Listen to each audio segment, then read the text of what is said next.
Welcome back to movies 360। आज मैं explain करने जा रही हूँ मूवी फ्रेश वाटर को।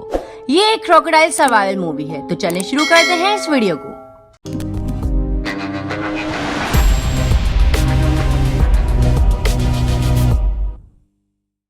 मूवी के स्टार्ट पे हम अल्बामा के एक टाउन को देखते हैं जहाँ लेक में दो लोग मैट और जेमी जेट स्की पर एंजॉय कर रहे होते हैं। अब डॉक पर आने के बाद मैट जेमी से आज शाम ट्रैविस के लेक हाउस पर पार्टी के लिए इनवाइट करता है और फिर वहाँ से चला जाता है। अब उसके जाने के बाद जेमी को पानी में कुछ हलचल महसूस होती है और जब वो उस जगह चेक करने लगती है तो कोई चीज उसे पकड़कर पानी में खींच लेती है और फिर उसे मार डालती है। अब अगले सीन में हम एक crime scene investigator officer Sam को देखते हैं जिसे इस टाउन की एलिगेटर एक्सपर्ट ब्रेंडा ने बुलवाया होता है। दरअसल इस टाउन के लेक में बहुत सारे एलिगेटर्स मौजूद हैं और वो यहाँ इसलिए आए थे क्योंकि दो लड़के एक एलिगेटर को तंग कर रहे थे जिस पर उसने गुस्से में आकर उन पर अटैक करना चाहा, लेकिन उन्होंने उसे पहले ही शूट करके मार डाला और इसी की इन्वेस्टिगेशन करने के लिए वो दोनों यहाँ थे। अब अगले सीन में हम ब्रेंडा को लेक में देखते हैं जहाँ उसे एक लकड़ी का टुकड़ा मिलता है और उसे लेकर वो मिसेस बेगिंस के पास आती है। क्योंकि उन्होंने कंप्लेन की थी, उन्होंने लेक में एक बड़ा एलिगेटर देखा था, लेकिन ब्रेंडा को लगता था कि उन्होंने इस टुकड़े को देखकर इसे एलिगेटर समझ लिया होगा। मिसेस बेगिंस को पक्का यकीन होता है कि वो एलिगेटर ही था। अब वहीं हम लेक के पास बॉब को फिशिंग करता देखते हैं और तभी उसके पीछे एक बड़ा सा एल्बाइनो एलिगेटर आ जाता है और वो अगले ही पल बॉब को चबाने लगता है और उसे मार डालता है।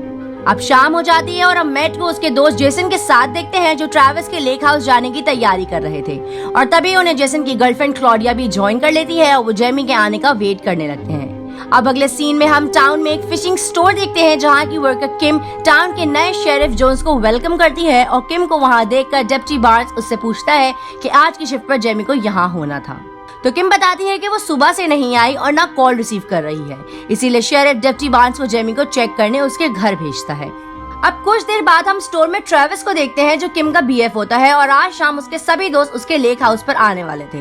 अब वहीं ट्रेविस की नजर टाउन में आई एक नई लड़की मेलेडी पर पड़ती है तो वो उसे भी शाम की पार्टी में इनवाइट कर लेता है। दूसरी तरफ हम मिस्टर बेगिंस के कॉल पर बात करता देखते हैं, तभी उनसे बॉल पानी में चली जाती है और उनका डॉग झाड़ियों में किसी चीज से डर के छुप जाता है। अब मिसेस बेगिंस बॉल निकाले पानी में उतरती हैं और तभी हमें उनकी चीखें सुनाई देती हैं और कोई चीज उन्हें भी पानी में ले जाकर मार चुकी होती है। अब डेप्टी बार्न्स जेमी के घर पहुंच जाता है लेकिन वो उसे घर पर भी नहीं मिलती, तो उसे लगता है कि वो लेक पर जरूर किसी लड़के के साथ होगी, इसीलिए वो वहां पहुंचता है और वहां उसे पानी में किसी की चप्पल दिखाई देती है। अब बार्न्स उसे निकालने जाता है तो वो जेमी का कटा हुआ पाँव होता है। अब उसे इन्वेस्टिगेट करने सैम वहां पहुंच जाता है और उसे लगता है कि ये किसी एलिगेटर का अटैक है, पर बार्न्स को ऐसा नहीं लगता क्योंकि वो बचपन से यहाँ है और आज तक किसी एलिगेटर ने इंसान पर इस तरह अटैक नहीं किया। दूसरी तरफ मैट जेसन और क्लॉडिया जेमी का काफी टाइम तक वेट करते हैं और ना उसकी कॉल लग रही होती है, तो क्लॉडिया कहती है कि उसने उसे मैसेज कर दिया है कि वो ट्रैविस के साथ वहां पहुंच जाए। फिर वो तीनों लेक हाउस की तरफ बढ़ने लगते हैं। अब कुछ ही देर में वो उस लेक हाउस पर पहुंच जाते हैं जो एक छोटे से आइलैंड पर बना हुआ था और उसके चारों तरफ पानी था।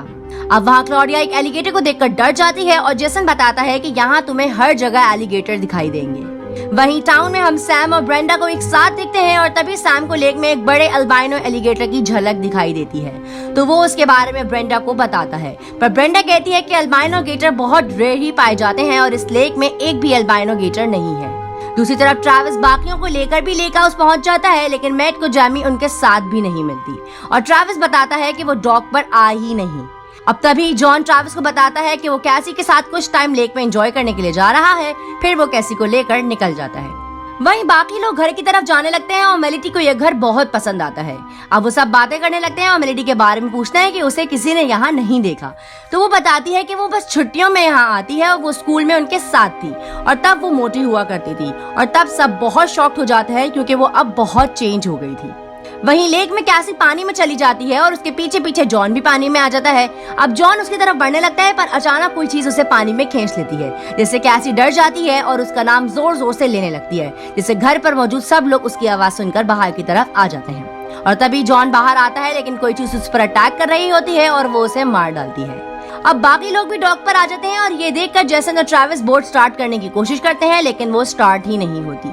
वहीं अब कैसी बोट पर चढ़ने की कोशिश करती है लेकिन वो चीज उसे भी खींच कर मार डालती है और ये देखकर वो सब डर कर घर में चले जाते हैं। दूसरी तरफ ब्रेंडा को जब एलिगेटर के अटैक का पता चलता है तो वो पुलिस स्टेशन पहुंच जाती है अटैक को इन्वेस्टिगेट करने। पर शेरिफ जोन्स को लगता है कि ये ओपन एंड शट केस है, कि ये एलिगेटर का ही अटैक है।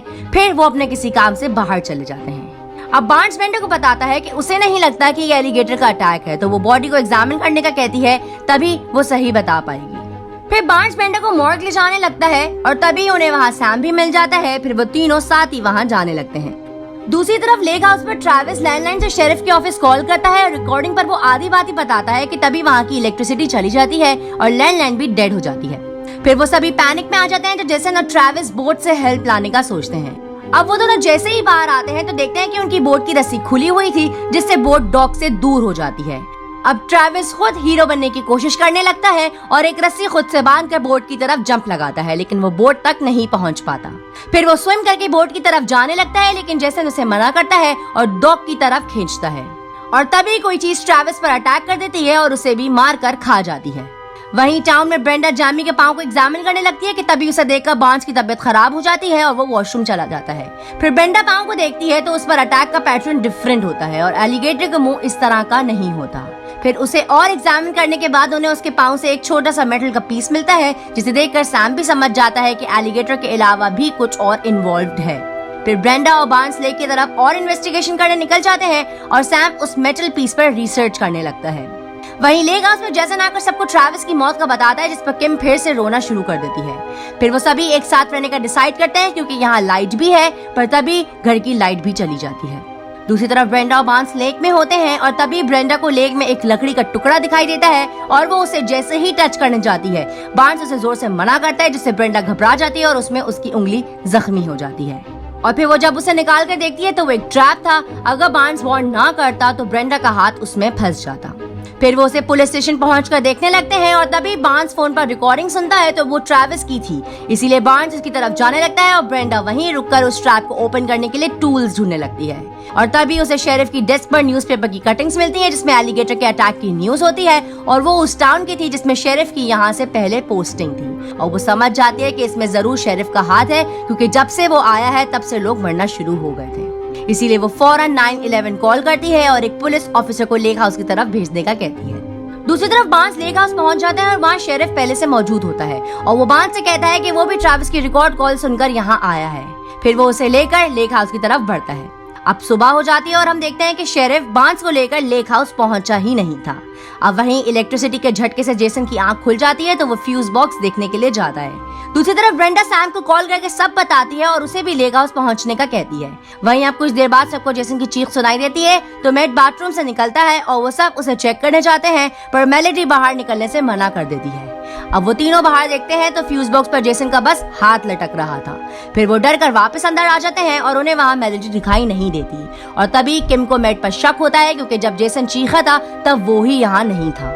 इसीलिए वो उसे मर्डरर समझकर पंच मार के वहाँ से भाग जाती है और मैट और क्लॉडिया घर में रुकते हैं। वहीं किम को भागते हुए शेरिफ टकरा जाता है और किम उसे सब लोगों की मौत का बताती है और तभी शेरिफ किम के चाकू मारकर उसे जख्मी कर देता है। वहीं अब ब्रेंडा भी लेक हाउस पहुंच जाती है और उसे वहां जख्मी बार्न्स मिलता है, जो वैसा ही एक ट्रैक में फंसा हुआ था जो उन्हें लेक से मिला था। अब बार्न्स ब्रेंडा को बताता है कि इस सब के पीछे बस शेरिफ नहीं बल्कि एक बड़ा व्हाइट क्रोकोडाइल भी है, जिसे शेरिफ ने पाला है और वो ट्रैप में लोगों को फंसाता है ताकि उस क्रोकोडाइल को आराम से खाना मिल सके। और इतना बताकर बार्न्स मर जाता है। और तभी ब्रेंडा देखती है कि उसके पीछे वही एल्बाइनो एलिगेटर खड़ा होता है जो बार्न्स को खाने आया था। अब ब्रेंडा वहाँ से एक लकड़ी का टुकड़ा उठाती है और उसे एलिगेटर को मारती है तो वो वहाँ से भाग जाता है। और तभी उस आइलैंड पर सैम भी पहुंच जाता है और एलिगेटर उस पर अटैक कर देता है। वहीं अब शेरिफ किम को मारने लगता है तो उसकी चीख सुनकर ब्रेंडा उस तरफ बढ़ने लगती है और वो देखती है कि शेरिफ किम को मार चुका होता है और वो शेरिफ का चाकू उठाकर उसे रोकती है, पर तभी पीछे से मेलेडी आकर उसके सर पर वार करती है, जिससे ब्रेंडा बेहोश हो जाती है। पर शेरिफ को बेचैनी होने लगती है और वो ब्रेंडा को शूट करके उसे मार डालता है। और तब हमें पता चलता है कि ये सब मेलेडी का प्लान था, क्योंकि स्कूल लाइफ में इन सब ने उसे बहुत तंग किया था उसके मोटा होने पर ये चीज मेलेडी को भी समझ नहीं आई थी कि जोन्स लोगों को मारकर एक साइको बन चुका था और वो मेलेडी को भी अपने एलिगेटर को खिला देता है। वहीं एक ऑफिसर लेक हाउस पहुंच जाता है और उसे देखकर मैट और क्लॉडिया खुश हो जाते हैं और तभी वहां शेरिफ भी पहुंच जाता है और वो सारा इल्जाम ब्रेंडा पर लगा देता है कि वो लोगों को मारकर एलिगेटर को खिला रही थी। फिर वो मैट और क्लॉडिया को अपने साथ ही टाउन ले जाने लगता है। अब वो बोट में टाउन की तरफ बढ़ने लगते हैं और उन दोनों को लगता है कि वो जिंदा बच गए हैं, और तभी हम उनकी बोट के पीछे उसी क्रोकोडाइल को आता देखते हैं और यहीं ये मूवी खत्म हो जाती है। तो गाइस, आप लोगों को ये मूवी कैसी लगी मुझे कमेंट सेक्शन में जरूर बताइए, और अगर आपको मेरी वीडियो पसंद आई है तो इसे लाइक जरूर कर दें और मजीद मेरी वीडियोस देखने के लिए चैनल को सब्सक्राइब करें। तब तक के लिए बाय, टेक केयर।